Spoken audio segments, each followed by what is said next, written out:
So eagle arms is still a pose that I'm working on.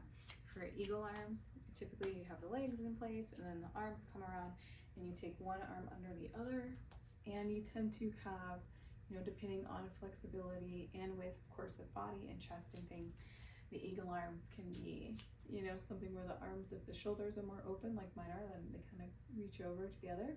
But there's still, conditioning where maybe you have the opposite arm that maybe doesn't do the same, or the hands are not in a place where you want. So it's just good to stretch and open up some space into the upper body. So we're going to focus on that now. We're just going to start with some just waving the arms from front to back to get us started.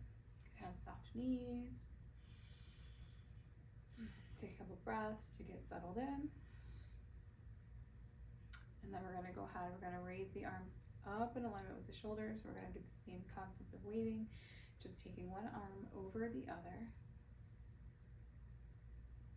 Back and forth, so the right goes on top and then the left.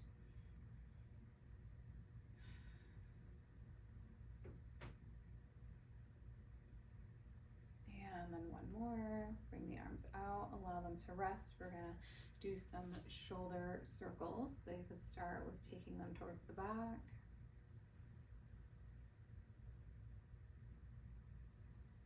And then the front.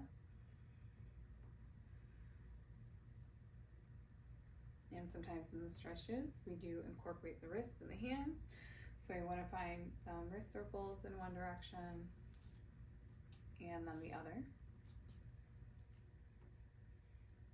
Get some finger wiggles if you're someone who gets numbness in the fingers. This is good to promote circulation and blood flow.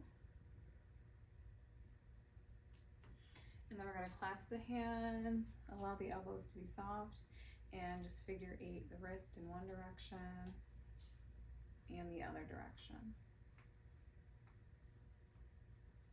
And you can even switch which hand is on top.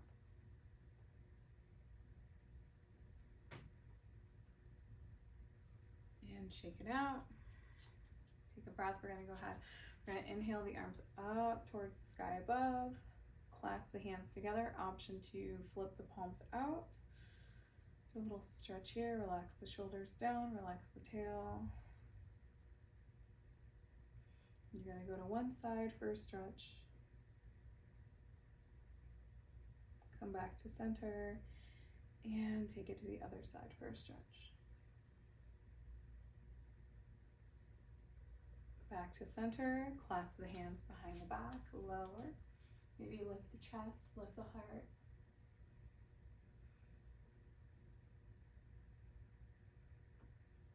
And then bring it forward in front of chest. You can flip the palms out.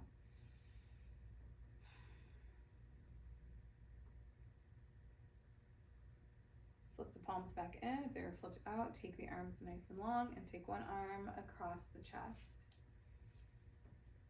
This is a great way to start to open and stretch through the shoulders. You could also do something like a thread the needle in yoga. Same concept. Now you can use a wall for the next one, where you would take your arm and lengthen it and flatten it against the wall. Here though, I'm just going to lengthen and stretch the arm towards the back body. And release, then take the opposite arm across the chest.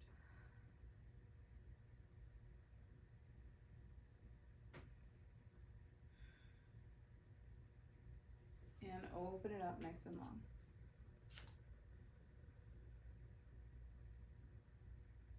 Bring it back. Shake it out. Now we're going to go into another move that we're going to stay within it a little bit longer. So we're actually going to incorporate that thread the needle and a stretch downward dog into this nice little practice, and then that'll be it. And then you can do these stretches just a few times through the week, and you'll start to see results and benefits of more flexibility through the chest. So you'll inhale the arms out and up. We're going to exhale, forward fold. Knees can be bent the first round. Be bending, unbending the knees. And so I'm going to walk into my downward dog. If you're someone who hasn't been doing a lot of downward dogs though, maybe you want to, instead of walking into it, maybe you just come down onto all fours and you lengthen and stretch here. But otherwise, you'll go ahead, find your downward dog. You could also walk out the feet a little bit, stretch the calves, stretch the back body. This is gonna give a full body stretch, a little heat, pressing those hands into the earth.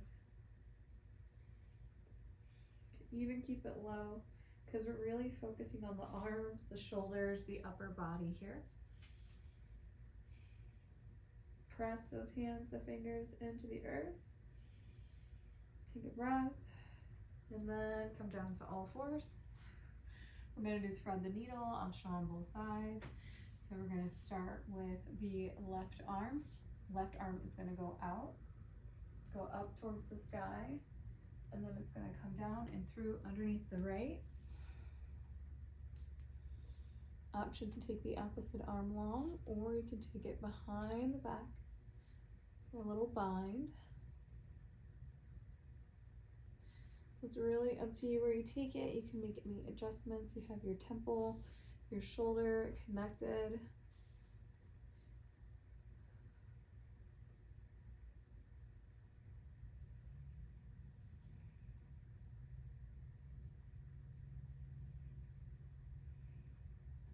And gently release. Bring everything back to center. That left arm floats back to sky. Bring it down. Same on opposite side. Right arm goes out and up. Comes back down through.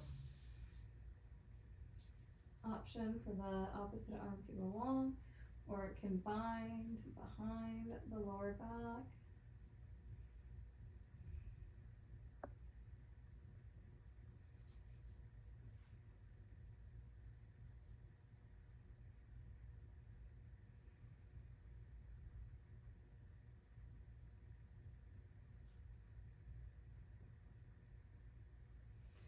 Bring everything back to center.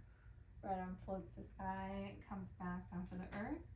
You can take the tail to the heels, and then so if you are someone who's looking to see and kind of notice like, okay, I started off, maybe my shoulders, my arms are really tight. Let's think about our eagle arms once again. So you can think about bringing one arm under the other, seeing how that floats the second time around, seeing if anything feels a little bit different. Maybe the chest feels more open, maybe your arms and hands are still working on length, but it can also be, like I said, if you're working with different chest, shoulder widths and sizes, and our arm lengths, working with that too. So just being patient with yourself, you'll get there. I'm still working on my opposite side, so I, by default, take my right under left, but when it comes to my left under right, it's a whole new story. So it just takes practice and takes time. Thanks so much for joining me, and I'll see you next time.